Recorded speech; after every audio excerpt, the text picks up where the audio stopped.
Hey guys, welcome to E24। मैं हूं नवीन सिंह भारद्वाज और बहुत ही जल्द सारे सिनेमा घरों में रिलीज होने वाला है ओ माई गॉड 2। जी हाँ, ये फिल्म नहीं सेलिब्रेशन है और इसे हम सब सेलिब्रेट करने वाले हैं। और इस वक्त हमारे साथ यहाँ पे मौजूद हैं इस फिल्म के दो बेहतरीन कलाकार और मैं इन्हें बहुत पसंद करता हूँ और ये इन्हें भी पता है। We have Pankaj Tripathi and Yami Gautam Dhar. आप लोगों का बहुत बहुत स्वागत है E24 पे। Thank you Naveen, thank you so much. और हम भी आपको बहुत पसंद करते हैं। किस तरह से फीडबैक मिले हैं, पहले तो मुझे वो जानना है। बहुत शानदार, बहुत अच्छा।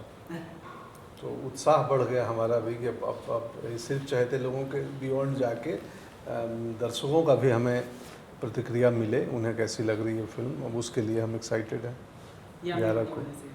सेम, बिल्कुल।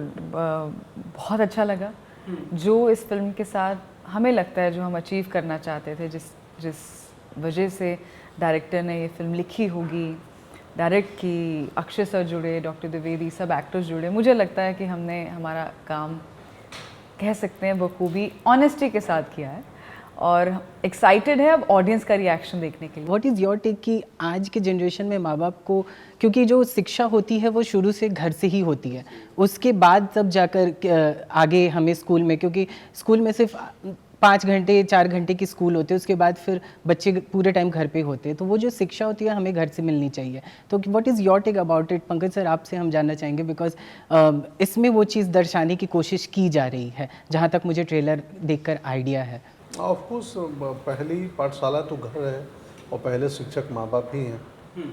उसके बाद आता है स्कूल के बाद और बाहर के टीचर।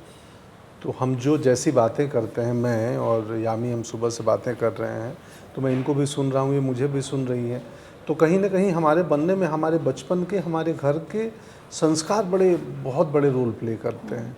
हमारे बचपन के सराउंडिंग में कैसी बातें हो रही हैं, वो बहुत मायने रखता है। तो वो तो है ही। और अब चूँकि हमारी फिल्म की कहानी भी थी, वैसे 12+ के बच्चे देखें जो 12 से 18 के बीच में, उनकी समस्याओं से संबंधित कहानी है। बट लकीली ये सर्टिफिकेट होने की वजह से नहीं देख पाएंगे।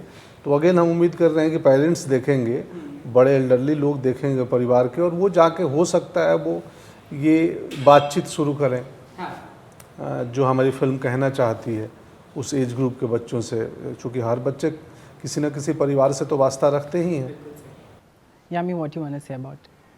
आई थिंक बिल्कुल सही कहा पंकज जी ने, एंड आई कम्प्लीटली, मैं भी यही बोलती। एंड टू एक्चुअली जो आप कह रहे थे कि बच्चे घर पर ज़्यादा टाइम स्पेंड करते हैं, actually I feel it's the other way around. बच्चे मुझे लगता है स्कूल में ज़्यादा टाइम स्पेंड करते हैं। हमें याद है कि ज़्यादातर लाइफ वॉज अबाउट स्कूल। एक संडे है ऑफ कोर्स जो आपको घर पे मिलेगा, सैटरडे शायद हाफ डे। अगर स्कूल से भी वापस आएंगे तब भी स्कूल की ही प्रॉब्लम, स्कूल का ही होमवर्क, स्कूल का ही आज हुआ हो, you know, it's still related to school. I don't think it ends. जिस टॉपिक पर फिल्म बात कर रही है वो एक बहुत ही अहम टॉपिक है जो अगेन हमसे बहुत ही उस एज से लेकर फॉर एवर वो जुड़ा हुआ है। वो एक बहुत ही इम्पॉर्टेंट फॉर्मेशन बिल्ड करता है कहीं ना कहीं साइकोलॉजिकली हर बच्चे के दिमाग में। और क्वेश्चंस होना, क्यूरियोसिटी होना, ये बहुत स्वाभाविक है। We all know that, right? But और इंडियन एजुकेशन सिस्टम वैसे ही हम जब कंपेयर करते हैं वेस्ट से, कितना डिटेल्ड है, इतनी पढ़ाई है, इतने हमारे यहाँ से स्कॉलर्स निकलते हैं शुरू से अगर देखा जाए तो अब तक। बट स्टिल एक बहुत बड़ा एक स्कोप है जो अभी भी उस पे बात हो सकती है। और कैसे उस बात को लिंक किया गया है हमारे ही जो नींव है हमारे इंडियन कल्चर का, इंडियन सोसाइटी का, या जैसे ट्रेलर में वो लाइन है हमारे हिंदू सनातन धर्म का, कैसे वो लिंक किया गया है कितनी खूबसूरती से, वो है फिल्म में। आपके हिसाब से क्या कहना चाहेंगे, बच्चों के मेंटल हेल्थ के ऊपर ज़्यादातर ध्यान देनी चाहिए या नहीं? बिल्कुल देनी चाहिए, नहीं का कोई सवाल ही नहीं है। बिल्कुल, हमारी फिल्म जो है उसका आउटकम है सेक्स एडुकेशन। वो फिल्म अंत में आती है सिर्फ सेक्स एडुकेशन पे, बाकी वो एक कहानी है। और उस कहानी पे आते आते आप वो निष्कर्ष पर भी खुद तय नहीं करती है, छोड़ देती है दर्शकों पे। तो बिल्कुल देनी चाहिए। ये इस पहलू को भी थोड़ी सी फिल्म छूती है बीच में। मतलब इंटरकनेक्टेड है। जैसे कि क्योंकि हम घर पे होते, जैसा कि मैंने यामी अभी बता रहा था, पिता को बेटे के साथ वैसे फ्रेंडशिप वाली चीज़ रखनी चाहिए, माँ को बेटी के साथ रखनी चाहिए, ताकि वो अपनी बातें अपने पिता के पिता को भी बेटी के साथ रखना चाहिए और माँ को भी बेटे के साथ रखना चाहिए। Absolutely. So what you want to say about the mental health thing about of the children? बिल्कुल बिल्कुल, बहुत ज़रूरी है, और अब तो और भी ज़्यादा ज़रूरी हो गया है क्योंकि इंटरनेट नहीं था पहले, जब मोबाइल नामक झुनझुना आई नहीं थिंक, था। हाँ, बस वो 90s was the I think last generation जिसने वो पूरा एंजॉय किया है कि अच्छा बिना फ़ोन के भी लाइफ होती है, कैसे रहते हैं। कैसे रहते हैं। अब तो मतलब लगता है अरे फ़ोन फ़ोन फ़ोन, हमेशा ऐसे लगता है कोई कोई बच्चे की तरह आपने जैसे पकड़ते हैं ना, ऑलमोस्ट इतना संभाल के आप सब फ़ोन पकड़ते हैं, और चाहे जो भी उम्र हो।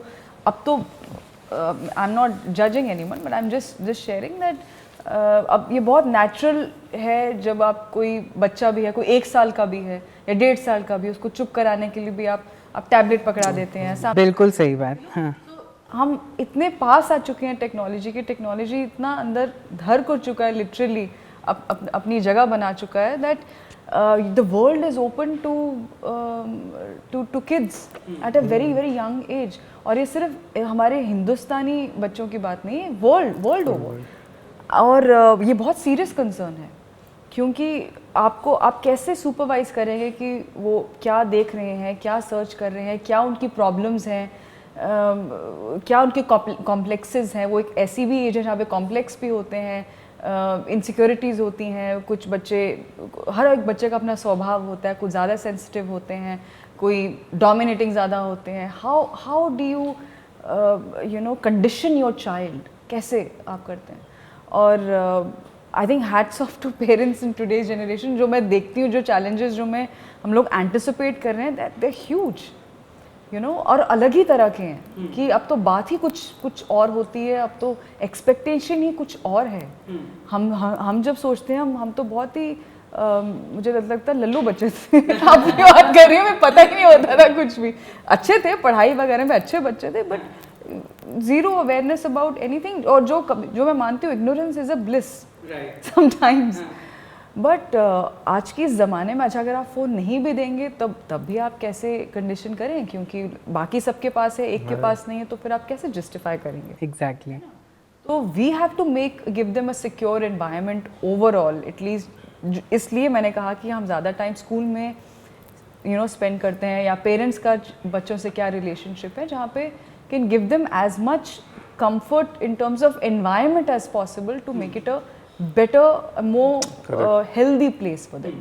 बस ये बात है, और आई थिंक और कुछ नहीं है। बोल तो मैं इसलिए से पता नहीं मैंने कितनी कंडीशनिंग की हुई है, बट जो समझ में आ रहा है। पंकज सर, मुझे कहीं से पता चला था कि ये पंकज त्रिपाठी का सबसे चैलेंजिंग कैरेक्टर अब तक का है, क्या ये है? अगर आप बताना चाहें। हाँ बिल्कुल है, क्योंकि अभी 11 को आ रही है, तो इसी के बारे में बात करना चाहिए। यही चैलेंजिंग है। नहीं है, ऑफ कोर्स है यार, एक्टिंग अपने आप में चैलेंजिंग काम है। अभिनय जो है ना, अपने आप में चैलेंजिंग काम है, जहाँ पे आप जो नहीं हो वो करना पड़ता है, आप जिस मेंटल स्टेट में नहीं हो वो मेंटल स्टेट प्ले करना पड़ता है। ये चैलेंजिंग इस मामले में है कि है बड़ा डेलिकेट मामला, बहुत संवेदनशील कहानी है। अब उसमें आप का नियंत्रण बहुत ज़रूरी है कि कैसे आप परफॉर्मेंस के दरमियान अपने ऊपर, उस किरदार के ऊपर नियंत्रण बना के रखते हैं। तो उस मामले में कि जो बातें कह रहा है वो कितनी कन्विंसिंग लगनी चाहिए। एक कोर्टरूम ड्रामा है, तो उसकी भी अपनी गरिमा होती है। ये वकील है नहीं उस तरीके से। हाँ, तो बहुत सारे चैलेंजिंग, तो सबसे बड़ी चैलेंजिंग ये इन टर्म्स, मतलब पूरी कहानी ही है कि इस कहानी को 2023 में कहना, ये अक्षय जी की बधाई के पात्र हैं कि उन्होंने चुना कि इतने इस सब्जेक्ट को पे फिल्म बने। मुझे नहीं लगता कोई भी उनके कद का अभिनेता ऐसे संवेदनशील विषय में छूना भी चाहेगा, तो इसके लिए बधाई के पात्र हैं। और चुनौतियां इसीलिए थी कि वो एक संवेदनशील स्क्रिप्ट है, उसको कितना ग्रेसफुली हम लोग रख दें, ये चुनौती थी। अमित राय हमारे राइटर डायरेक्टर, वो तारीफ़ के काबिल हैं। एक बहुत अच्छी स्क्रिप्ट लिखी थी उन्होंने। यामी, आपसे हम जानना चाहेंगे, कहीं पे इस ट्रेलर में मैंने ये भी देखा था, रिलीजियस डिफरेंस के बारे में भी बात की गई है। व्हाट विल हैपन इफ़ सारे रिलीजियस डिफरेंस अलग ठीक हो जाए। रिलीजियस डिफरेंस की कहाँ ट्रेलर में बात? इसमें मैंने एक जगह एक डायलॉग सुना था अबाउट द रिलीजियस डिफरेंस, तो Can you elaborate on that? Because नहीं मतलब लाइक अगर हम शिव के भक्त हैं, भगवान शिव के भक्त दिखाए जा रहे हैं इसमें, बहुत लोग दूसरे रिलीजियस के लोग हैं, तो अगर सारे रिलीजियस जो डिफरेंस है वो अगर ठीक हो जाए तो व्हाट विल हैपन? बट इस स्क्रिप्ट में नहीं है ऐसा, ट्रेलर में ऐसा कुछ नहीं। I got to know that's why. And चलिए ये स्किप करते, let's talk about the censor thing. अगर वो स्किप मत करिए, ट्रेलर के बियॉन्ड से आपका प्रश्न है तो बिल्कुल उस पर बात हो सकती है, पर ट्रेलर में ऐसा कुछ नहीं है। हम लोग वो सोचने लगे थे कि ट्रेलर में ऐसी कौन सी लाइन है। अच्छा, जो हम अभी बता रहे थे कि जिसमें अभी तक हम सुनते आ रहे थे कि अक्षय कुमार भगवान शिव के किरदार में दिखने वाले थे, लेकिन अब वो शिव के वन ऑफ द डिवोटी जो उनके यहाँ पे रहते हैं उसमें दिखाए जा रहे हैं।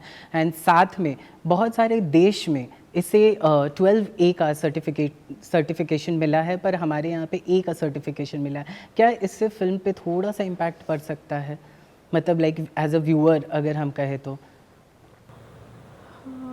see as an impact, because बहुत सारे कट्स किए गए इस फिल्म में। देखिए हमने फिल्म देखी है before sensor cut also and after sensor cut also, and जिन्होंने नहीं देखी है फिल्म और जो पहली बार देखेंगे, मुझे नहीं लगता इसमें ऐसा आपको कुछ लगेगा कि खटकेगा। हाँ, आपको फिल्म का जो सार है, जो फिल्म कहना चाहती है, चाहे ह्यूमर है जो है, वो सब है वो फिल्म में। I will not get into the details of those things, and precisely why I think it should be between the producers and the concerned department, the censor board. पर हर एक चीज़ जैसे जैसे एक एक करके हम भी जब सुनते हैं as an actor, अच्छा आज ये हुआ, आज हमें भी न्यूज़ मिलती थी हर 4 घंटे तो बाद मुझे की। लगता है कि मतलब ऐसे कैसे हर एक चीज़ ऐसे बाहर आती है, that's not right. I understand as media, आप you know of course आप curious हैं, आप जानना चाहते हैं फिल्म सब्जेक्ट से related, you know, कि curiosity एक उत्सुकता है कि अच्छा क्या है। So we understand that, but I'm just saying maintaining the sanctity of एक system होता है ना, वो कहीं ना कहीं मुझे लगा that I hope it's given more respect next time, कि ऐसे details ना ऐसे ना पता चले, क्योंकि बहुत मेहनत से फिल्म बनती है, हर एक की फिल्म जो मर्जी जैसे भी है, किसी ने तो सोचा होता है कि मुझे अच्छी फिल्म बनानी है अपनी तरफ से, अपनी सेंसिबिलिटीज़ के हिसाब से, तो उसका एटलीस्ट सम्मान करते हैं। और हम सबकी रोजी रोटी, आपकी भी हमसे रिलेटेड है, हमारी भी बिल्कुल सही, हम सब एक दूसरे से जुड़े हुए हैं। Absolutely, it's a chain. कहीं ना कहीं वो एक लाइन ड्रॉ करना ज़रूरी है। और दूसरी बात, ऑफ कोर्स पहला प्रेफरेंस तो यही होता है कि ज़्यादा से ज़्यादा फिल्म आपके लोगों को देखें, आपकी फिल्म को देखें। और ख़ासकर ये जो एज ग्रुप है 12 से है ना 17 के बीच, वो बहुत इम्पॉर्टेंट एज ग्रुप है। पर अब क्योंकि जो होना था वो इट्स हैपेंड और ए सर्टिफिकेट है, वो आप फिल्म देखकर बताइए, बेटर जज होंगे। मुझे लगता है कि क्या अप्रोप्रिएट है, is this something you'd like to talk to your teenage maybe relatives और कोई बच्चे हैं आपकी फैमिली में, वो आप आई थिंक बेस्ट जज होंगे। हमें लगता है कि ये फिल्म अपनी जगह ज़रूर बनाएगी उस ऑडियंस तक, और जनता एक अलग बिल्कुल राय देगी। 11 तक इंतजार कर लो। मैं जब ये शुरू हुआ था फिल्म में, तो मेरा कई बार उन दिनों मन होता था कि मैं कुछ खुद वीडियो बनाऊं और अपने सोशल मीडिया हैंडल पे डालूं कि भाई आप प्लीज़ बिना जाने समझे भी निरर्थक चर्चा मत कीजिए। हर कोई कुछ बोल रहा है, कोई कुछ बोल रहा है अपने मन से। वो कौन सी थ्योरी होती है ना, कॉन्स्पिरेसी थ्योरी बना के स्टोरी बना रहे हैं कि ये कहानी ये है, ये कहानी वो है, इसमें ये, अरे किसी ने फिल्म देखी नहीं है। आप स्क्रीनिंग सेंसर में हुई, वहाँ से पता नहीं कैसे खबरें आ गई कि ये है वो है, लोग स्टोरी बना रहे हैं। बोला ये अजीब भेड़ चाल है यार इंटरनेट आने से। पर उस समय हमारी चूँकि करेक्ट समय नहीं था, फिल्म का प्रमोशन शुरू नहीं हुआ था, हमने भी ना प्रोड्यूसर ने हमें कुछ बोला, ना हमने पूछा उनसे, नहीं ये काम किया। आज हम कह रहे हैं, हमारी संवेदना, मैं, यामी, अक्षय सर, अमित राय, हमारे संवेदना पे क्यों प्रश्न चिन्ह? हम लोग खुद बहुत चीज़ें जांच परख के, जान के, अध्ययन रिसर्च के बाद ही फिल्म बनाएंगे, ऐसे ही नहीं कर सकते हैं। चलिए, बहुत बहुत शुक्रिया हमसे बात करने के लिए। एंड हम सबको इंतज़ार है 11 तारीख का। महज कुछ दिनों बाद ही ओ माई गॉड 2 आने वाला है, जिसे हम सब इंजॉय करने वाले हैं थिएटर्स में। Thank you so much, guys, once again. Thank you.